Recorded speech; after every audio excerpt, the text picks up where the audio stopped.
Board exam में अगर आपको अपने 3 मार्क्स नहीं लूज करने तो ये वीडियो आपके लिए है। हेलो स्टूडेंट, आज हम अपनी 10th क्लास की एक्सरसाइज 1.2 को डिस्कस करेंगे, जिसमें एक सबसे इंपॉर्टेंट क्वेश्चन को डिस्कस किया जाएगा जो 2 या 3 नंबर का वेटेज रखता है। 2 या 3 नंबर का वेटेज रखता है, मतलब इसके 2 टाइप्स है जिसको हम आगे चल के डिस्कस करेंगे। तो ध्यान रखना, इस वीडियो को स्किप मत करना और पूरा देखना। इस वीडियो में हम उस स्मॉलेस्ट मेथड को डिस्कस करेंगे जिससे आपके 3 नंबर पक्के हो जाएंगे। क्योंकि सीबीएसई हर साल इस क्वेश्चन को रिपीट करती है, तो इसलिए हम भी इस चीज़ का ध्यान रखेंगे और बहुत अच्छे और सिंपल तरीके से इसको समझेंगे। क्योंकि सीबीएसई 2027 में भी आपसे क्वेश्चन पूछेगी ही पूछेगी। तो वो कौन सा क्वेश्चन है जिसको हम डिस्कस करने वाले हैं, आइए हम देखते हैं। हमारा क्वेश्चन है show that √2 is an irrational number. ये क्वेश्चन सीबीएसई लगातार कई सालों से पूछती जा रही है। यहाँ पे नंबर चेंज कर देते हैं, पर ये क्वेश्चन 27 या 26 या 29 क्वेश्चन सीबीएसई इसी क्वेश्चन को रखती है क्लास 10th के लिए। तो हम डिस्कस करते हैं, क्योंकि मैं ये कोशिश करता हूँ कि बच्चे पास या फिर अच्छे नंबर आए। और अगर आप सोचते हो कि आपका मैथ एवरेज है, आप अच्छा परफॉर्म नहीं कर पा रहे, तो कुछ ऐसे इंपॉर्टेंट क्वेश्चन हम इस पूरे वीडियो सीरीज में डिस्कस करेंगे जहां पे आप मैथ में अच्छे नंबर भी लाएंगे और आप स्मार्ट भी बनेंगे। प्लस में ये क्वेश्चंस वो होंगे जो आपके हाफ ईयरली में, यूटी टेस्ट में और सीबीएसई में भी रिपीटेशन के चांसेस बहुत ज्यादा है। तो आइए हम सोल्व करते हैं इसको कैसे करना है। सबसे पहले हमारे पास क्वेश्चन क्या है, √2 को इरेशनल प्रूव करना है। √2 इरेशनल करने से पहले हम 2-3 बात डिस्कस करते हैं। सबसे पहले हम एक वर्ड को समझते हैं, को प्राइम नंबर। को प्राइम नंबर, को प्राइम नंबर क्या होते हैं? ऐसे नंबर जिनका कॉमन फैक्टर सिर्फ 1 हो। फॉर एग्जांपल मैं लेता हूं 20 और 25, ये दोनों 1 के टेबल में भी आते हैं और ये दोनों 5 के टेबल में भी आते हैं, इसलिए तो को प्राइम नंबर नहीं है। अगर मैं 15 और 16 की बात करूं तो यस, ये कॉमन फैक्टर इनका 1 है, इसलिए कॉमन को प्राइम नंबर है। को प्राइम की पहली पहचान क्या होती है? The common number is 1। उनका कॉमन फैक्टर क्या होगा? 1। अगर वो किसी और नंबर से भी डिवाइड हो रहे तो वो को प्राइम नंबर नहीं होंगे। एक और एग्जांपल लेते हैं, 25 एंड 35। अगेन ये दोनों भी 1 से और 5 से हो रहे हैं, तो ये भी को प्राइम नंबर नहीं है। 27, 30, ये दोनों 3 से भी हो रहे हैं, 1 से भी हो रहे हैं, तो ये भी को प्राइम नंबर नहीं है। तो को प्राइम नंबर के लिए सबसे इंपॉर्टेंट क्या है 10th क्लास? सबसे इंपॉर्टेंट ये कि उनके बीच में कॉमन फैक्टर सिर्फ 1 होना चाहिए। अगर कोई और नंबर भी आ रहा है तो कॉमन फैक्टर नहीं होगा। इसलिए हमने क्योंकि ये क्वेश्चन में आएगा, इसलिए पहले मैंने आपको समझा दिया को प्राइम नंबर होते क्या। अब हम इस सॉल्यूशन को डिस्कस करते हैं। कुछ ही स्टेप में आपका आंसर आ जाएगा और इसमें ज्यादा कुछ नहीं है। सिंपल इस बात का ध्यान रखना है कि स्टेप हर बार रिपीट होंगे, आप नंबर चेंज करो रिपीट होंगे। तो सबसे पहले लिखेंगे let √2 is a rational number. √2 क्या हो गया? एक रैशनल नंबर हो गया। As we know that √2 is the rational number. ठीक है, उसके बाद हम क्या करेंगे? So we can write it as, rational number को हम सबको पता है P/Q के फॉर्म में लिखा जा सकता है। और ये P/Q क्या है? ये है को प्राइम नंबर। P एंड ये जो बताया था ना coprime number, Q are coprime number and Q is not equal to 0। ये दोनों P और Q को प्राइम नंबर हैं और इनके बीच Q जो है 0 नहीं, 0 के नॉट इक्वल होगा। और आगे चल के इसी की हेल्प से हम बाकी क्वेश्चन को भी सॉल्व करेंगे। स्टेप देखते हैं। यहां आने के बाद हम लिख सकते हैं स्क्वायरिंग बोथ साइड।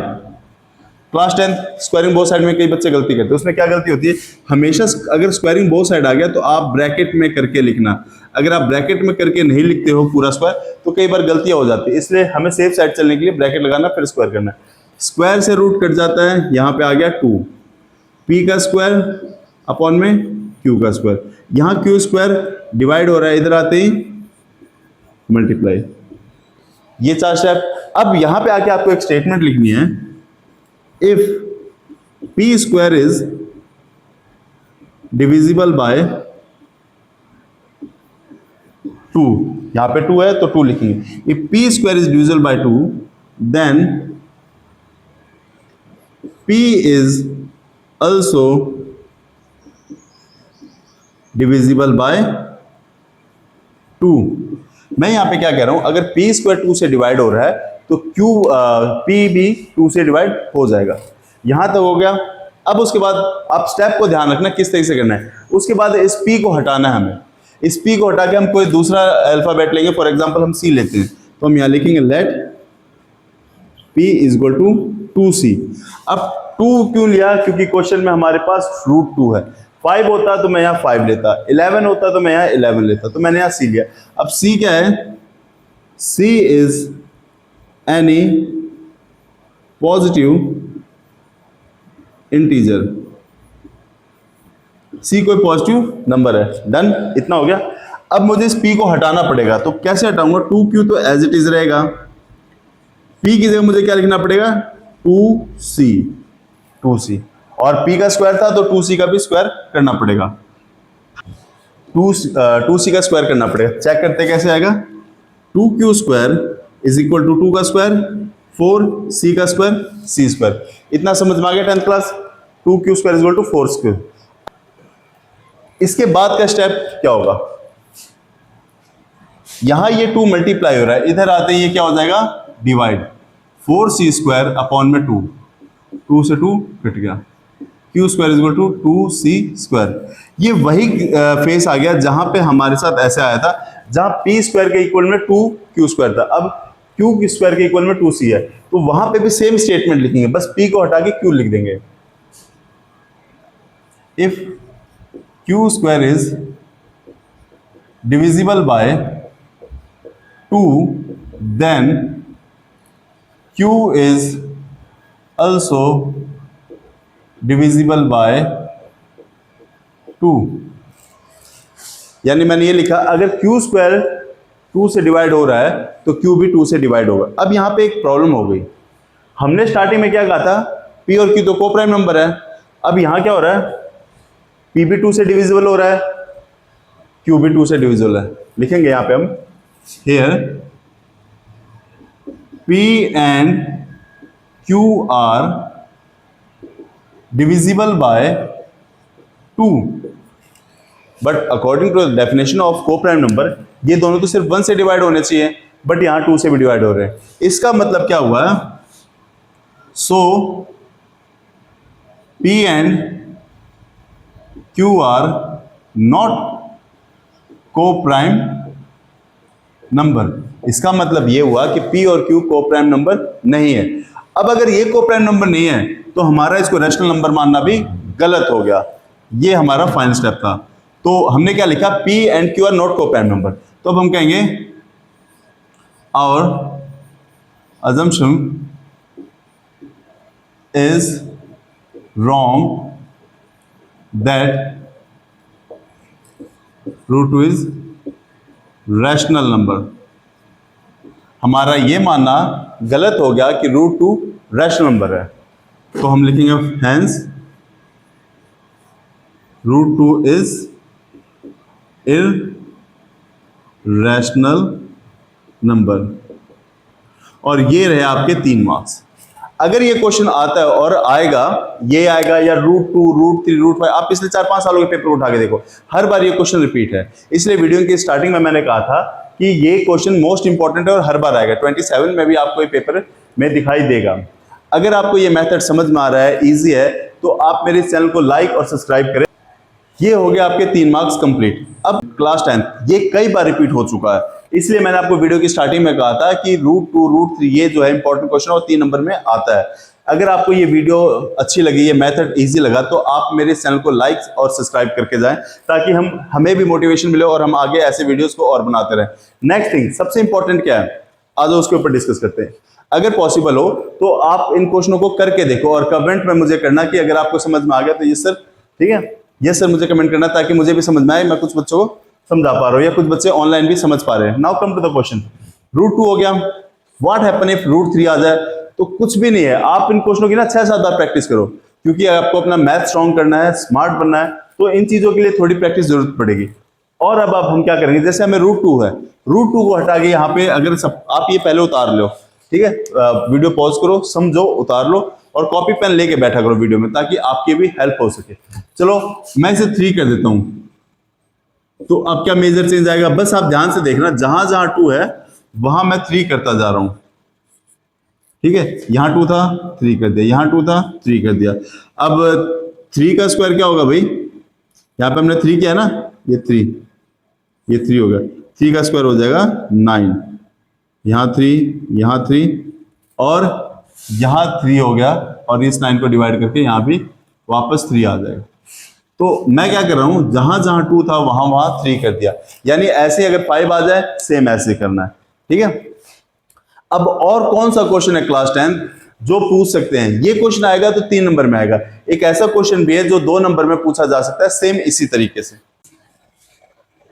क्लास 10 एक नेक्स्ट क्वेश्चन आ गया, 5 प्लस रूट 7 को इरेशनल प्रूव करो। ये भी बहुत आसान है। सबसे पहले same step, 5 plus root 7 is rational number. तो हम इसको क्या लिख सकते हैं, 5 प्लस रूट 7 इज तो पी बाई क्यू, ठीक है। अब हम क्या करेंगे, यहां 5 रूट 7 को रखेंगे। यहां पे आपको क्या करना है, सिर्फ रूट के नंबर को रखना, बाकियों को उधर लेके जाओ। जैसे इसके रूट को छोड़ दे रहा हूं तो क्या बच रहा है 5, तो 5 जाएगा हमारा लेफ्ट साइड, आते इधर माइनस हो जाएगा। Root 7 is equal to P, अब इनका एलसीएम ले लो, पी और क्यू का एलसीएम ले लेंगे, क्यू आ जाएगा। पी को 1 से मल्टीप्लाई करो पी, 5 को क्यू से करो 5 क्यू। अब हम कहेंगे हेयर क्या क्या चीजें हैं, पी है, क्यू है, 5 है और रूट 7, यही है ना, ठीक है। They are rational number. क्योंकि ये सारे रैशनल नंबर है तभी तो हम इसको पी बाई क्यू के फॉर्म में लिख सकते हैं। बट अब हम नोटिस करेंगे यहाँ पे कि ये 2 नंबर का क्यों होगा, अब आपको समझ में आएगा। हमें पता है पी क्यू 5 तो रैशनल नंबर है, लेकिन रूट 7 रैशनल नंबर नहीं है। तो हम लिखेंगे we know that root 7 is irrational number. Irrational number, root 7 क्या है, इररेशनल नंबर है। तो हम यहां लिखेंगे, इन सबको मिटा दो, ये रहा। इसका मतलब क्या हुआ, our assumption is again wrong that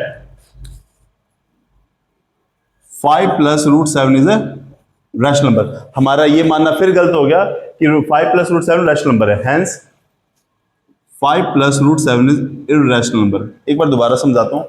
सबसे पहले 5 प्लस रूट 7 को दिखाना है, तो आपको क्या करना है, ये 2 लाइनें हर बार रिपीट होंगी, सेम रहेंगी। यहां रूट को रखना है, बाकी सबको उधर लेके जाओ। अगर मैं 7 को रखता हूं तो 5 बचता है, 5 को मैं उधर ले गया, 5 उधर जाते माइनस हो गया, मैंने एलसीएम लिया, ये आ गया। फिर यहां पे आपको एक लाइन लिखनी है कि P Q 5 root 7 are rational number. लेकिन हमें पता है रूट 7 तो रैशनल नंबर नहीं है, तो रूट 7 क्या है, इररेशनल नंबर है। इसलिए हमारा मानना गलत है कि 5 प्लस रूट 7 इररेशनल नंबर है। इसका मतलब हैंस क्या हुआ, root 5 plus root 7 is a irrational number. Irrational number के साथ क्या है, अगर आप किसी नंबर को ऐड करते हो लाइक दिस, या किसी से माइनस करते हो, जैसे मैंने लिखा ये रूट 7 इररेशनल नंबर, इसके साथ मैंने 3 प्लस किया ना, अब ये पूरा इररेशनल नंबर हो गया। रूट 7 में से 5 माइनस किया, पहले तो रूट 7 था, 5 तो नहीं था, लेकिन इसके साथ आते हैं ये भी क्या हो गया, इररेशनल नंबर हो गया।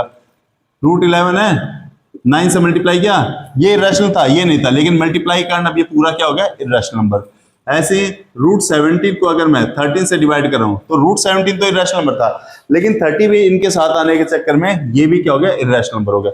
तो इररेशनल नंबर के साथ कोई नंबर भी प्लस हो, माइनस हो, मल्टीप्लाई हो, डिवाइड हो, वो भी इररेशनल नंबर बन जाता है। इसीलिए यहां पे ये सारा नंबर भी हमारा इररेशनल नंबर हो गया।